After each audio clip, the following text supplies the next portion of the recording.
241 de este año, que es el que regula el mecanismo de recuperación y resiliencia. Yo no sé si a todos ustedes les pasará lo mismo que a mí con la palabra resiliencia, que es una palabra que se nos ha venido encima, extraña a nuestra lengua, y yo creo que tampoco, aunque sea una palabra inglesa, tampoco de uso muy frecuente. Pero en el ámbito comunitario, repito, se nos ha echado encima y no está muy claro. En los textos españoles yo creo que no se emplea con propiedad. Más o menos, aunque yo no soy un lingüista, pero merece la pena, yo creo, aclararlo. El propio reglamento, en el artículo 2, aclara el significado que da la palabra resiliencia. En el contexto del reglamento, la mejor idea para dar una imagen de lo que la palabra realmente significa, porque para nosotros es extraña, es la de una palmera cuando en un momento de tempestad pues se dobla por la mitad, pero en cuanto pasa la ráfaga de viento recupera su posición original. A eso más o menos es a lo que se refiere. No se trata ni de resistencia solo, ni tampoco se trata en este caso de recuperación solo, sino de alguna manera de dotar a las economías de los Estados miembros de la Unión de una capacidad de hacer frente a cualquier situación y de recuperar su posición, que es realmente el problema que ha planteado la pandemia. Un fenómeno inédito, por lo menos para las personas que hoy vivimos, que hemos tenido la suerte de no padecer ninguna guerra y tampoco conocer la otra pandemia que hace exactamente un siglo asoló el mundo y se llevó por delante a más de 50 millones de personas, la gripe mal llamada española. Bueno, lo que tengo que contar aquí, muy rápidamente, no me he fijado, muy rápidamente, pues requiere algunas aclaraciones. Aquí realmente, donde está dicho todo, es en este reglamento de 241 de 2021. Aquí, en el reglamento es donde se fijan lo que llaman, me parece el reglamento, los pilares, los 6 pilares. Luego ve uno el plan español y resulta que son 4, o el italiano y son 3, pero son las mismas 6 ideas generales que están comprimidas en un caso y en el caso del reglamento extendidas. La transición ecológica, la transformación digital, propiciar un crecimiento inteligente y sostenible, integrador, la cohesión social y territorial, la salud y la resiliencia económica, social e institucional y las políticas para la próxima generación. Esos son los 6 pilares del reglamento que, repito, aparecen comprimidos en el plan español, pero son las mismas ideas. La dotación todo el mundo la conoce. ¿Cómo se va a financiar eso? También todo el mundo lo ha oído muchas veces.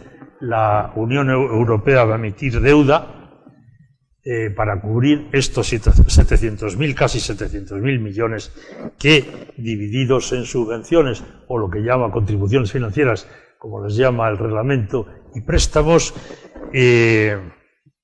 prevé el plan. El plan de recuperación y resiliencia, el mecanismo de recuperación y resiliencia, que es lo que aprueba el reglamento. Quizá convenga aclarar cuál es la relación entre la contribución financiera, entre nosotros, lo que según han contado los periódicos, las subvenciones, la parte de subvenciones a fondo perdido que nos van a llegar, y los préstamos. Los préstamos están concebidos como una especie de prolongación de las contribuciones financieras de las subvenciones cuando se demuestre que con la cantidad inicialmente asignada a un proyecto no es bastante para cubrir los gastos. O sea, los préstamos vienen después y son como un complemento.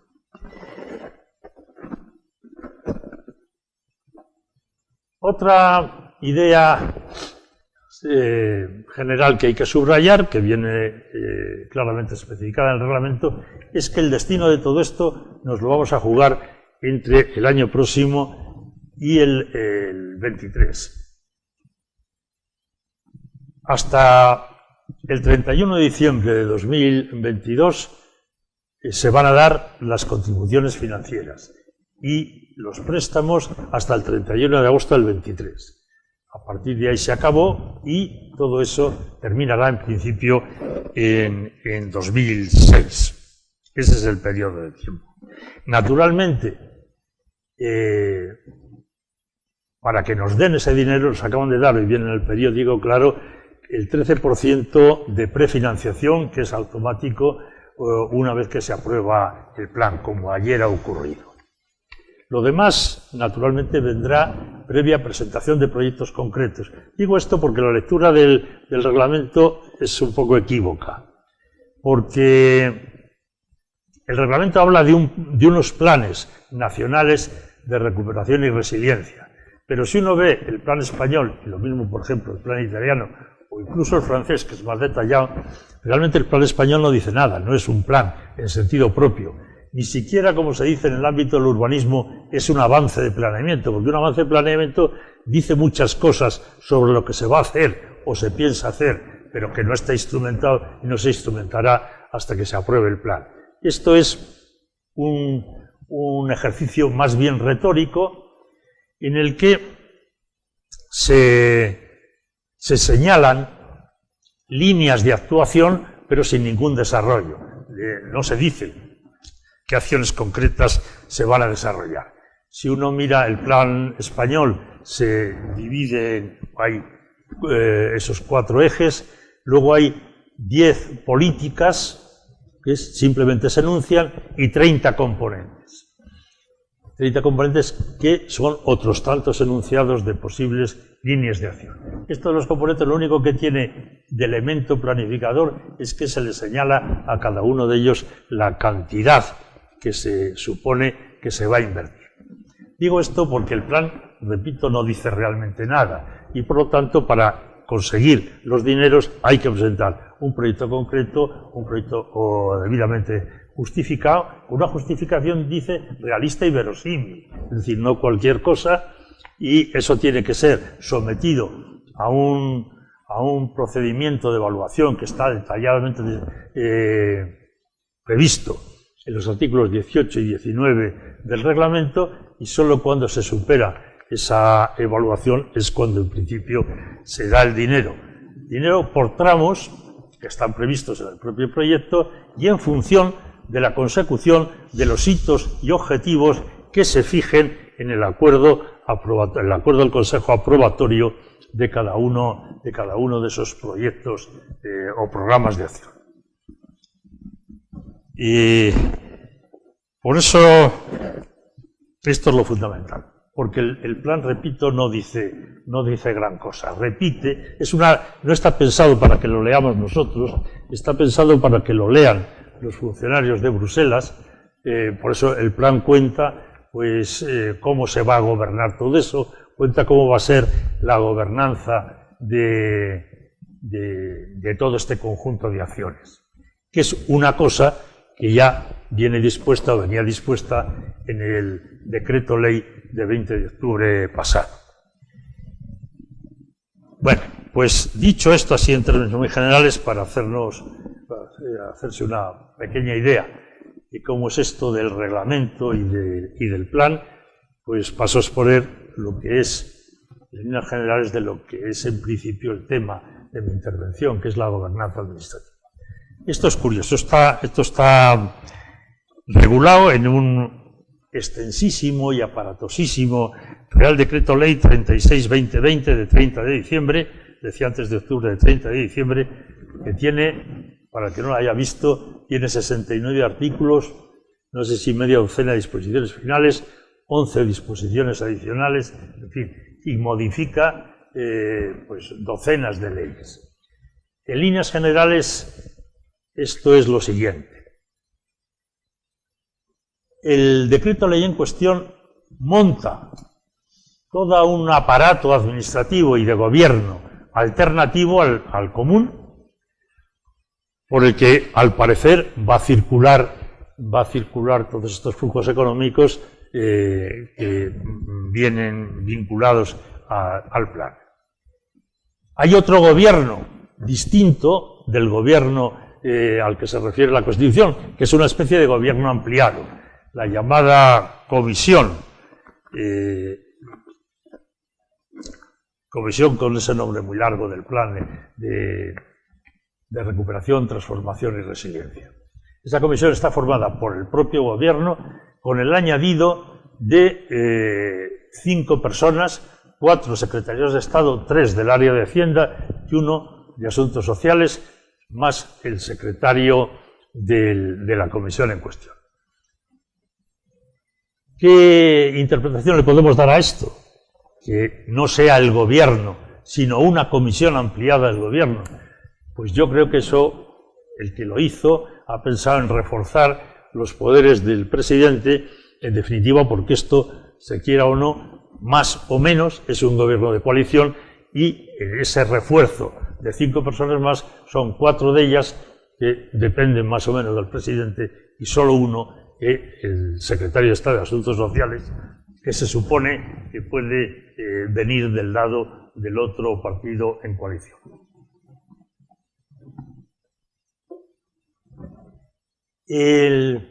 Esa comisión tiene un aparato que es de nueva creación, es un comité técnico formado por 20 personas nombradas por la comisión, entre, dice, empleados y altos órganos de la Administración del Estado. Es decir, que tiene la comisión plena libertad para nombrar. Y los dos órganos nuevos, la comisión y el comité, tienen un secretario, y esto es curioso y conviene subrayarlo porque desde que se publicó este Real Decreto Ley hasta ahora mismo, pues se han producido cambios importantes. El secretario de los dos órganos es el director del Departamento de Asuntos Económicos y G20 del Gabinete de la Presidencia del Gobierno. Pues todo esa larga denominación se llamaba Iván Redondo hasta hace unos días, que tenía, y ahora ya no se llama eso. Y probablemente, pues no, quien asuma esa posición no va a tener muy probablemente el mismo papel o la misma importancia que la que se suponía que podía tener cuando hacíamos la primera lectura, o hasta ayer, o antes de ayer, hacíamos las primeras lecturas de este decreto ley. Porque ha habido otra modificación importante, esta vez en el gobierno, no solo que la personalidad de quien ha sustituido al anterior jefe del gabinete de la presidencia es distinta, sino que hay ahora un ministro de la presidencia que todos los medios están presentando como el hombre fuerte del nuevo gobierno, aunque no tenga carácter de vicepresidente, que muy probablemente, del que depende el gabinete de presidencia, claro, y que muy probablemente tendrá un protagonismo muy superior a costa del que en principio debería tener ese director o jefe del Departamento de Asuntos Económicos y G20 del gabinete de la presidencia. Esto es curioso, pero también es importante, porque da la impresión de que la redacción del decreto ley fue de otra mano, de una mano que ya no está. Porque este personaje es absolutamente clave. Tiene la secretaría de la comisión y del comité técnico, por él está pensado que pase todas las informaciones en un sentido y otro, y que tenga, eso lo dice muy claramente el decreto ley, la misión de dar información directa y continua al presidente del gobierno. Es un personaje absolutamente claro. Y repito que ahora, pues, eso sufrirá muy probablemente alguna variación por lo que acabo de decir. Han montado también el decreto ley una conferencia sectorial nueva, una conferencia sectorial para el plan, de la que forman parte la ministra y de Hacienda y los consejeros del ramo de las diferentes comunidades autónomas, y en las que se da también una participación a algunas personas nombradas por la Federación de Municipios y Provincias. Y en esa conferencia se supone que es donde se va a verificar una cierta labor de diálogo y de coordinación entre el gobierno central o la comisión que forma ese gobierno ampliado y las comunidades autónomas.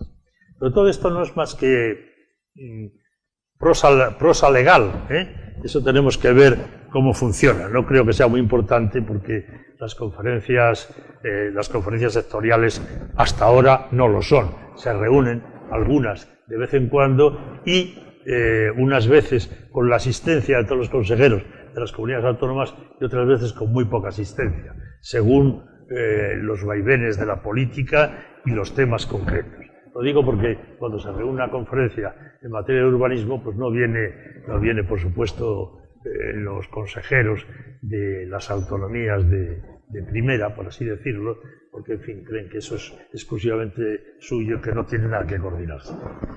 Dice, ¿qué papel juegan los ministerios? Pues los ministerios van a ser los que elaboren, preparen los proyectos que luego habrán de ser aprobados por la comisión. Esto a mí me llamó mucho la atención, hacer un montaje entero, completo, de una administración y de un gobierno alternativos al gobierno y a la administración que establecen las leyes. Pero en fin, así es. Repito que la única interpretación que se me ocurre es que aquí ha habido un intento muy claro de reforzar los poderes de la presidencia y, en definitiva, de centralizar todo el proceso de aprobación de los planes, de los proyectos y de manejar los flujos de dinero que van a circular por ahí, alejándolos de las vías normales.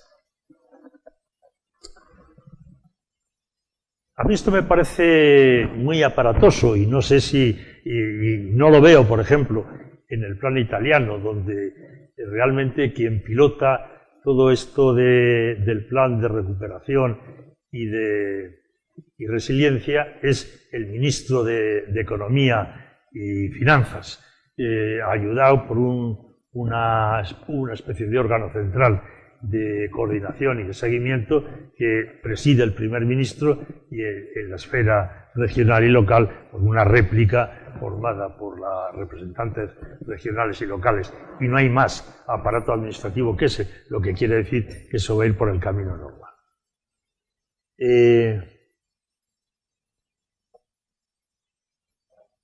La ejecución, por lo tanto, del plan va a ser una ejecución básicamente burocrática y centralizada al máximo.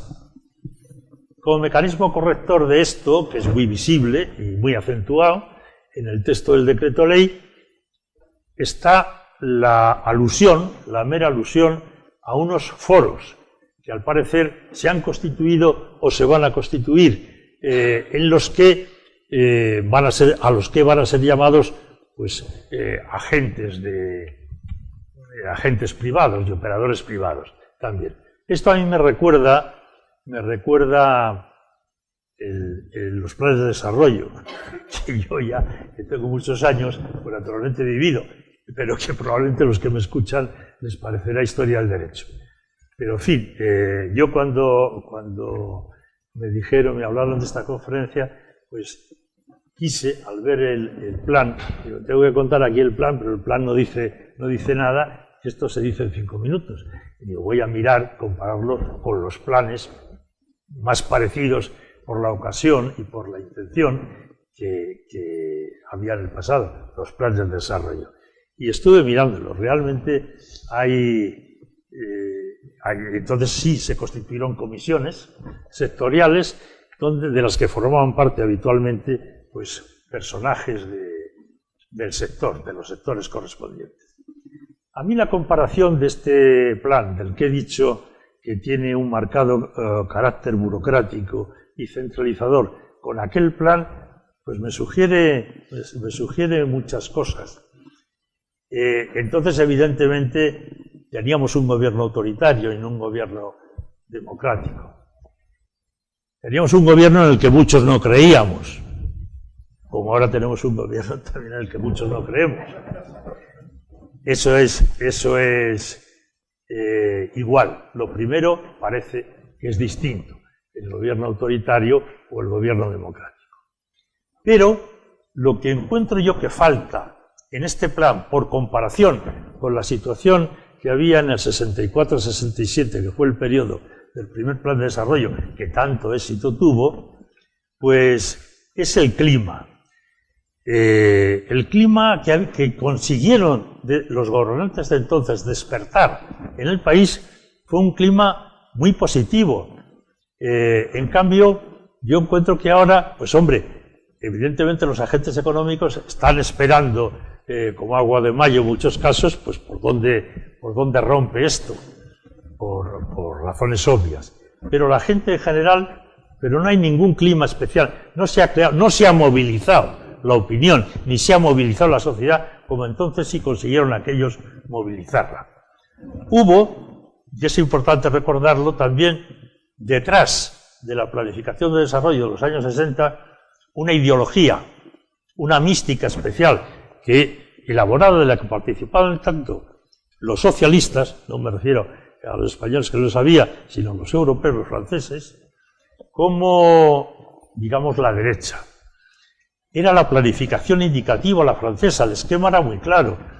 El plan de desarrollo ofrecía un programa de inversiones públicas de los 4 años de duración del plan, en el que el gobierno decía, esto es lo que vamos a hacer y en esto vamos a invertir tanto dinero. Perfectamente especificado. El que quiera venir por aquí, voluntariamente, contará con estas ayudas. El que no quiera, el que quiera ir circular por otro lado, allá él, pero no contará con ayudas. Eso era la planificación indicativa a la francesa, el gran hallazgo francés de la posguerra. Y eso tenía detrás, repito, una elaboración conceptual que se llamó desde el lado de la derecha la economía concertada, y desde el lado de la izquierda hay un libro de Pierre Mendès-France, que fue primer ministro, el plan como contrato. Lo que el gobierno francés transmitió, y de alguna manera aquí se transmitió más atenuado también, y sirvió para movilizar a la gente, es que el plan venía a ser, o quería ser, una especie de acuerdo, de gran acuerdo, entre el gobierno y la sociedad para enderezar sus pasos en una determinada dirección que el plan marcaba para conseguir unos objetivos determinados. Nada de eso, de esa mística, de ese aparato conceptual, ideológico, está detrás de este plan, con el que nos hemos encontrado un poco de golpe, no tanto con el plan, sino con esta organización peculiar que el decreto ley de 30 de diciembre pasado ha puesto en marcha. Falta aquí un algo, falta un aliento, una movilización, una llamada a la sociedad para que efectivamente participe en esto. Va a ser, repito, un plan pues que a pesar de eso de los foros que está copiado de las comisiones de aquellos planes de desarrollo, que de alguna manera intenta decir, bueno, también vamos a contar con ustedes, pues va a ser básicamente burocrático. En el plan, que repito una vez más, no dice realmente nada concreto, pues hay un instrumento que parece que va a ser el gran instrumento motor. Vamos, no en el plan, sino en el decreto ley, que son los PERTE, los proyectos estratégicos de recuperación y transformación económica. Ayer se aprobó uno, al parecer, en el Consejo de Ministros. Yo todavía no he visto los términos del acuerdo, no les puedo comentar cómo es por dentro, solo les puedo decir o recordar qué es lo que dice el decreto ley de 30 de diciembre. Y realmente dice muy poco. Dice que declarará la existencia de uno de estos proyectos, es decir, atribuirá la condición de PERTE a un programa determinado, el Consejo de Ministros mediante un acuerdo. No sé qué quiere decir mediante un acuerdo, porque si dijera mediante un decreto ya se va de suyo que eso se publica en el boletín oficial. Los acuerdos pues no se publican, no sé si tendrá intención o no, pero lo veremos estos días, porque el acuerdo se adoptó ayer. Y ese acuerdo es el que dice el qué y el cómo. ¿En qué va a consistir eso? qué tipo de acciones van a parar o se van a estimular, en qué condiciones y cómo las empresas, los operadores económicos podrán acceder a eso. Solo dice el decreto ley que son proyectos con una gran capacidad de arrastre que se supone que contienen un conjunto de acciones diferentes que van a implicar o que implicarán a muchas personas dentro de un ámbito determinado, y el que se aprobó ayer fue el del vehículo eléctrico, y no, por lo que he visto en los periódicos, pero que he leído esta mañana, pues va a amparar y proteger o estimular no solo la producción de vehículos eléctricos, sino también la implantación de fábricas de baterías, que al parecer es un tema que preocupa para garantizar la independencia de este sector de la industria, y todo tipo de cosas, las redes que hay que hacer de recarga, todo ese tipo de acciones de lo que llaman, parece, la cadena de valor completa del vehículo eléctrico.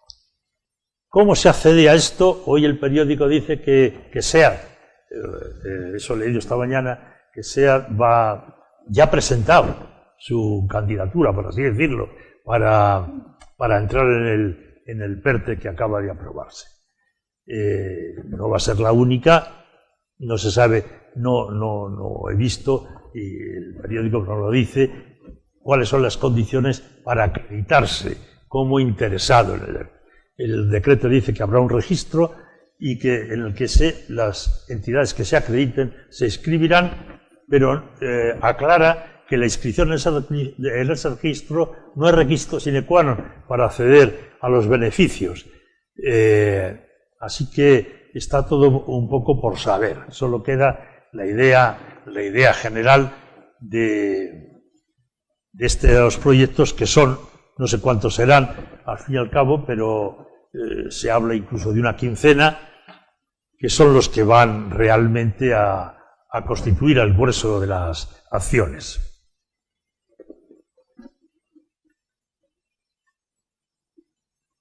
Yo no sé, no quiero, porque luego vamos a hablar de esto los dos y será eso más entretenido. Yo quería únicamente contarles un poco las líneas generales de este asunto y darles mi opinión, una impresión más que una opinión, que es muy corta. Yo tengo muchas dudas de cómo va a salir esto. Nuestra capacidad de absorción, que es como se dice en el lenguaje comunitario, de fondos, no es muy grande, no llega al 40%. Llevamos muchos años recibiendo fondos europeos y la capacidad de asumir, de utilizar esos fondos que nos han ofrecido en cada caso, no llega al 40%. Italia está más o menos en el mismo nivel.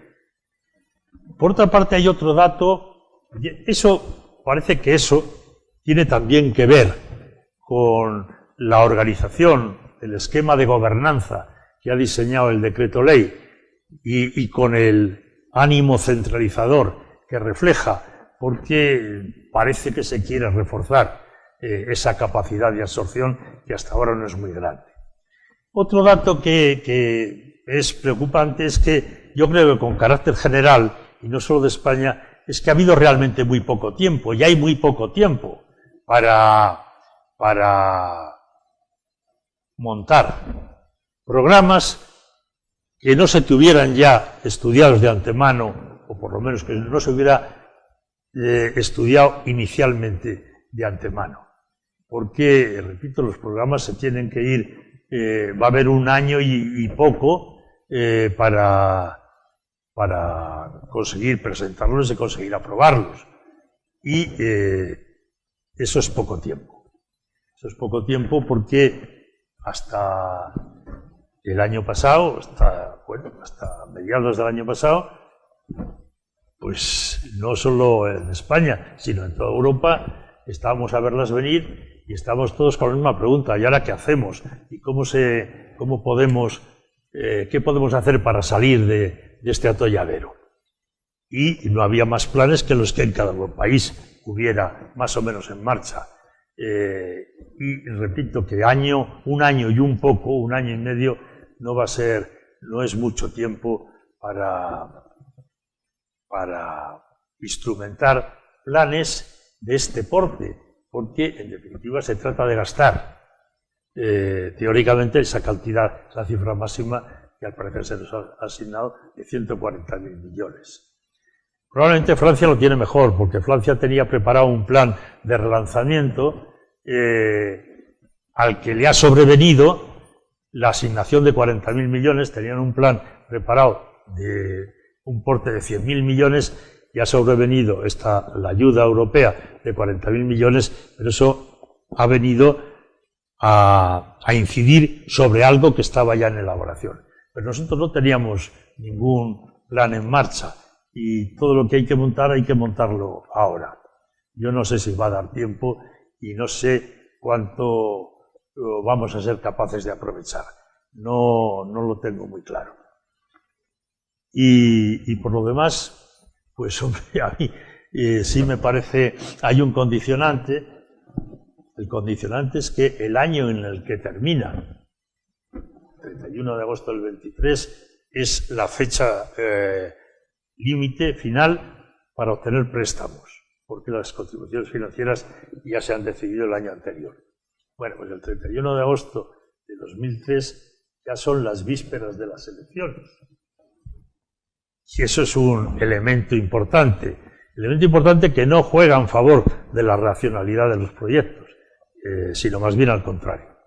Por lo tanto, soy un poco reticente. A mí me gustaría que esto tuviera un gran éxito, pero sin duda alguno tendrá y servirá de forma importante para sacarnos de este mal paso, pero yo creo que un entusiasmo excesivo no está justificado. Bueno, pues esto es todo. Muchas gracias. Que no es poco, que no es poco.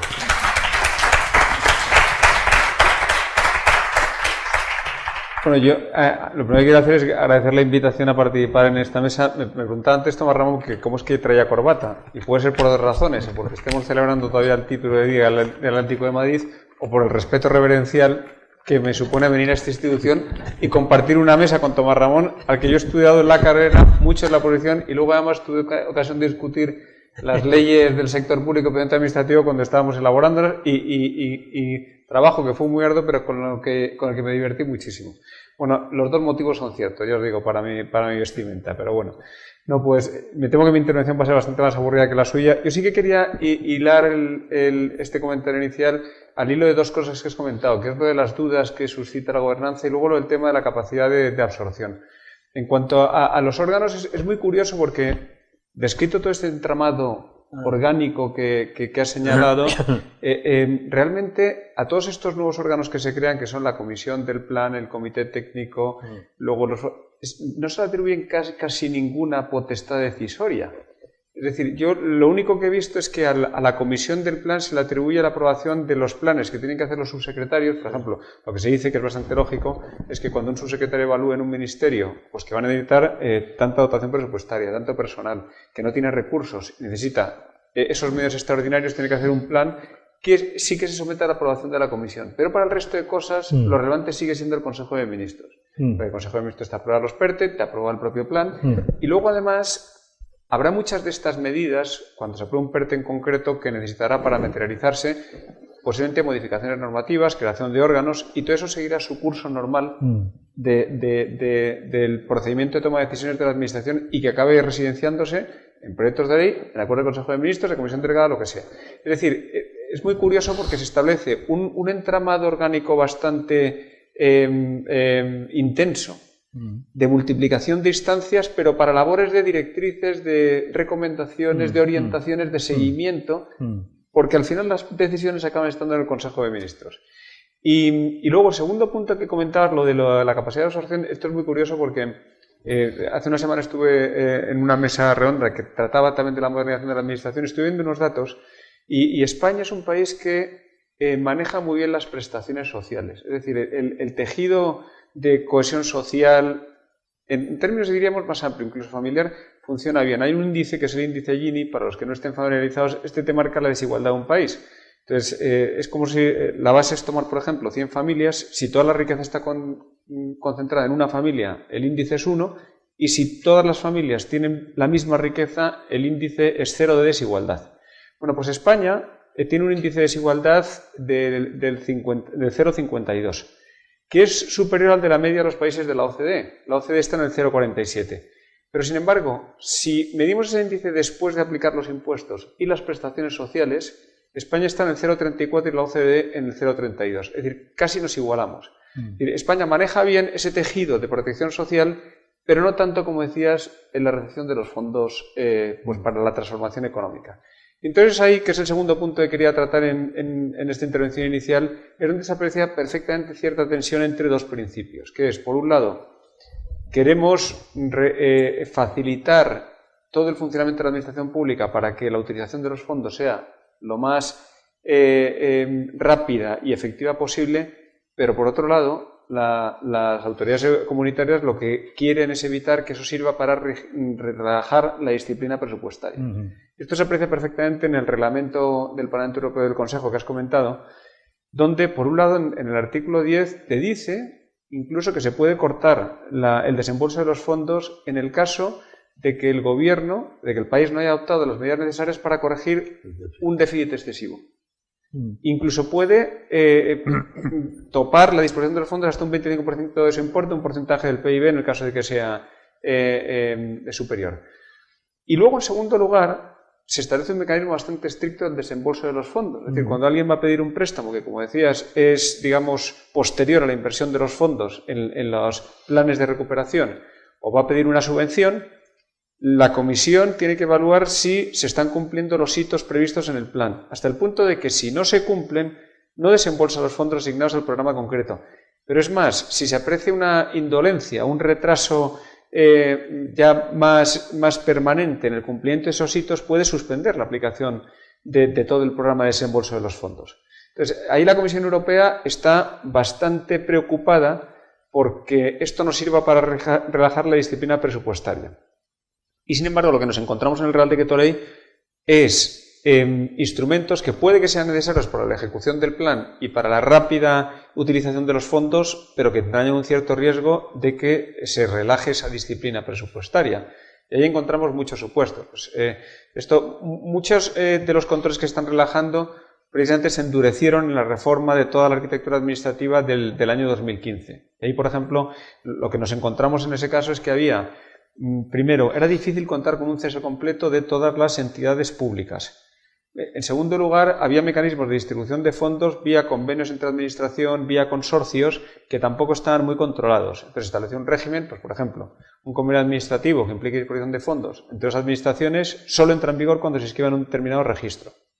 Un consorcio, yo recuerdo, por ejemplo, una reunión que tuve con un alcalde en su día, que habían creado un consorcio en una ciudad para construir, no sé si recuerdo si era un palacio de festivales o de exposiciones, por eso tenía todo el sentido. La cuestión es que llegó la crisis en el año 2010, 2011 y se paró. Pero el consorcio seguía vivo. Tenía pocas personas, tenía 7 o 8 personas, pero seguía vivo. Y entonces estamos negociando la supresión de ese consorcio y de, bueno, sustitúyelo por un convenio interadministrativo que se dotará de fondos cuando la situación lo permite y se pueda construir esta infraestructura, ¿no? Entonces, todo este tipo de situaciones te refleja que la administración tiene una tendencia, hasta cierto punto, inflacionaria cuando se relajan los controles y, sin embargo, revertir la situación es muy complicado. Luego, el esfuerzo que hay que hacer por reducir organismos que ya no sirven para nada, para dejar sin efecto convenios de disposición de fondos que ya no han perdido utilidad, es muy complicado. Entonces, este es el riesgo que yo creo que contemplan la normativa europea y es el que subyace en muchas de las medidas que contiene el decreto ley. ¿Por qué? Pues porque está facilitando este tipo de cosas. Por ejemplo, se relajan bastante los controles para la contratación de personal en la administración o para la contratación pública en general.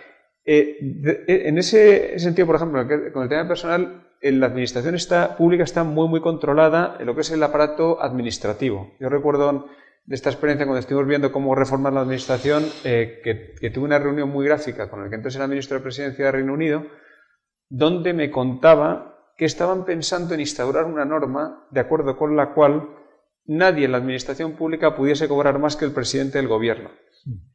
En España, los sueldos de los funcionarios están fijados en la ley de presupuestos, con los complementos.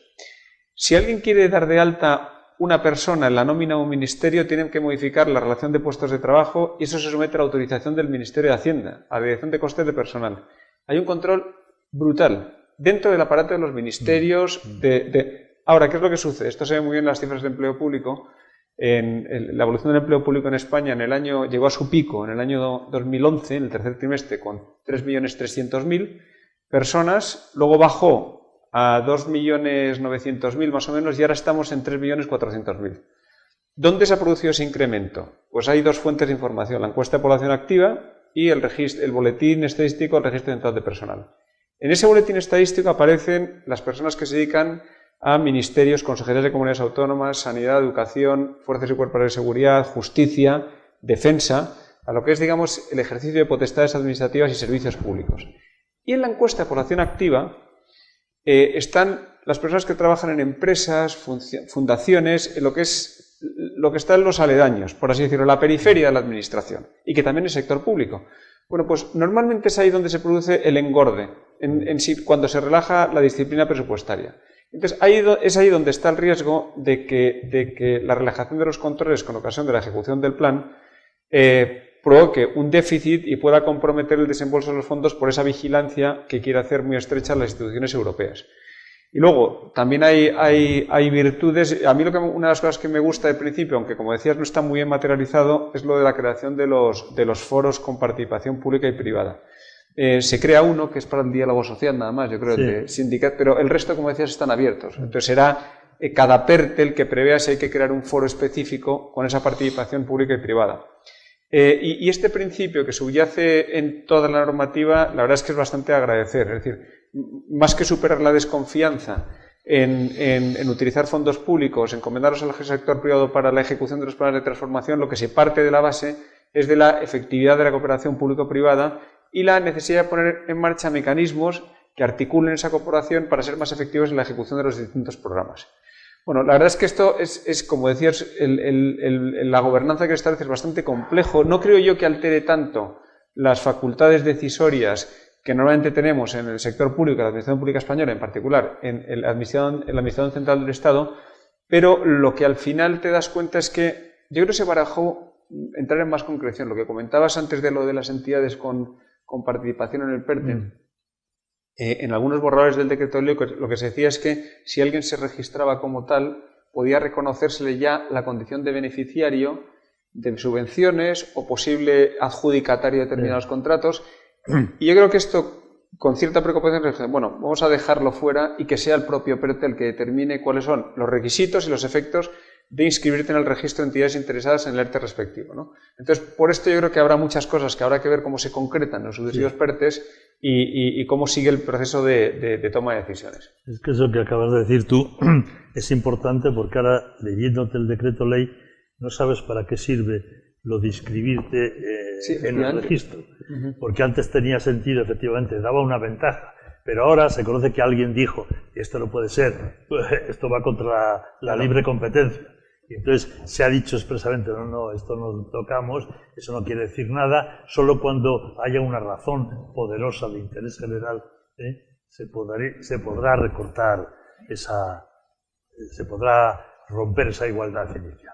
O sea que se ha quedado en nada. El registro no se sabe para qué sirve.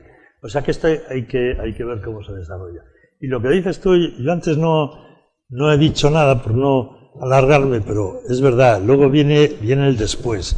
Aquí se han facilitado una gran parte de artículos del decreto ley, son para agilizar los procedimientos. Disminución de plazos, reducción a la mitad, supresión de trámites, bueno, se permite en el plano financiero el cobro anticipado hasta incluso de un 51%, no sé, unas cosas perfectamente. Yo me pregunto, ¿qué pasa?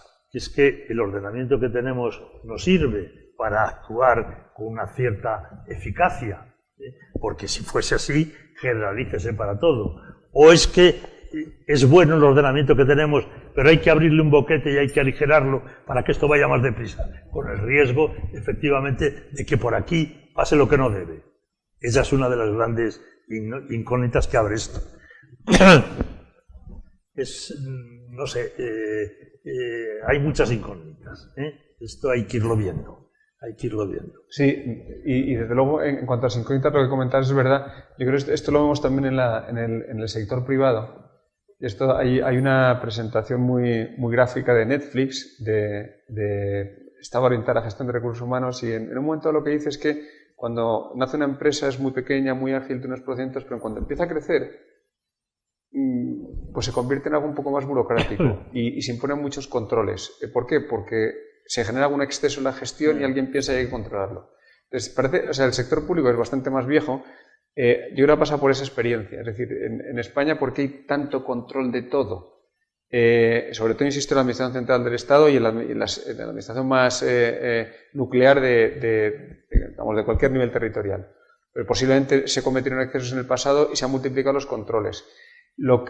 Alguna crítica del decreto ley lo que dice es, bueno, vamos a ver, si pensamos que los ministerios, sin necesidad, por ejemplo, de esa intervención tan estricta de Hacienda, deberían poder disponer de los fondos con mayor agilidad y libertad, ¿por qué se restringe esto a la utilización de los fondos del plan y no con carácter general?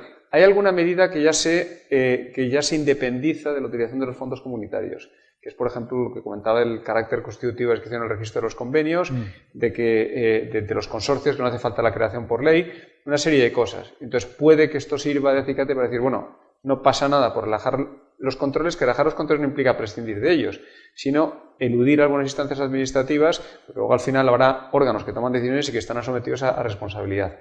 Y que a lo mejor puede servir para generalizar la agilización de determinados procedimientos que puede que siga siendo necesaria. Yo creo que aquí la parte que está por ver es algo en lo que España tenemos que avanzar mucho, que está pintado en la normativa, que es la evaluación de las políticas ex post. Esto, por ejemplo, los ingleses lo tienen bastante desarrollado, incluso la Comisión Europea. La Comisión Europea, pasados unos años desde la aprobación de cada normativa, pide opinión a todos los administrados a los que se aplica esa normativa para ver cómo ha funcionado.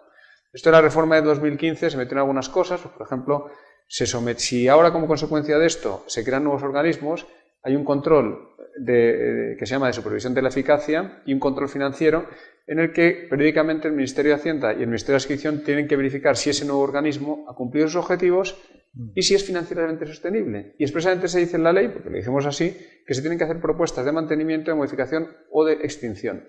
Y lo mismo con la revisión del plan anual normativo. Ahora mismo existe una obligación en la ley del Gobierno, en el artículo 25, que dice que el Gobierno dentro de su plan tiene que identificar aquellas normas, precisamente las de más impacto económico, para ser evaluadas transcurrido un periodo de tiempo. Entonces ahí se tiene que decidir si han cumplido los objetivos por los cuales se aprobaron, si las cargas administrativas impuestas a los destinatarios justificaron su existencia y luego, por último, si siguen subsistiendo esos objetivos que justificaron la aprobación.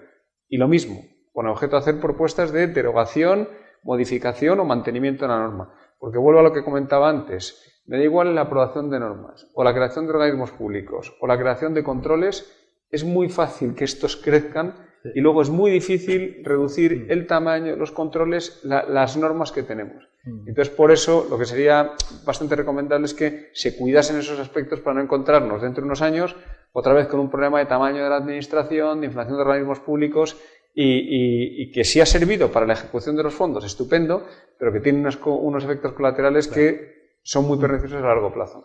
Ese es uno de los problemas del después, ¿no? Otro informe Cora que tendría. Exactamente, ya tocará. Pues yo no sé cómo vamos. Muchísimas gracias, de verdad.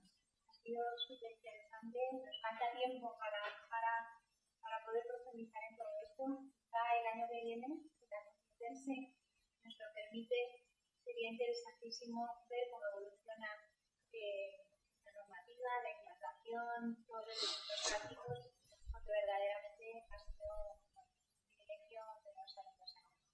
Muchísimas gracias. Gracias a vosotros. Muchas gracias.